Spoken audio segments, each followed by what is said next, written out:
कोल्हापूर जिल्हा बौद्ध अवशेष आणि विचार संवर्धन समितीचे अध्यक्ष टी.एस. कांबळे यांनी बौद्ध लेण्यांच्या संवर्धनासाठी 30 वर्ष संघर्ष करून वाचक आणि अभ्यासकांसाठी प्राचीन बौद्ध लेणी संवर्धनाची 30 वर्ष हे पुस्तक लिहिलंय। श्रीमंत शाहू महाराज छत्रपती यांच्या हस्ते शाहू स्मारक भवन इथं या पुस्तकाचं प्रकाशन करण्यात आलं।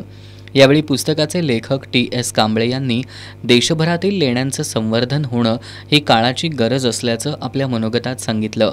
यावेळी बोलताना श्रीमंत शाहू महाराज छत्रपती यांनी तथागत गौतम बुद्ध यांच्यामुळं जगात भारताची ओळख झाल्याचं सांगितलं। बुद्धांनी जगाला शांतीचा संदेश दिला असून संपूर्ण जग बुद्धांच्या विचारांचं अनुकरण करतंय। देशातच नव्हे तर जगाच्या कानाकोपऱ्यात उत्खनन केल्यास बुद्ध मूर्ती सापडतात। कोल्हापूर जिल्ह्यातील मसाई पठार, पांडवदरा आणि पोहाळे या ठिकाणी बुद्ध लेणी असून शासनानं या बुद्ध लेण्यांचं जतन आणि संवर्धन करण्याची गरज असल्याचं श्रीमंत शाहू महाराज यांनी सांगितलं। पुस्तकाचे लेखक टी.एस. कांबळे यांनी आपल्या मनोगतात देशभरातील लेण्यांचं संवर्धन होणं ही काळाची गरज असल्याचं सांगितलं। यावेळी all India SC. ST. General insurance employees welfare असोसिएशनचे चेअरमन दिलीप पवार, मुंबई विद्यापीठातील पाली भाषा विभागाचे प्राध्यापक राहुल राव, बापूसाहेब कांबळे यांनीही आपली मनोगतं व्यक्त केली।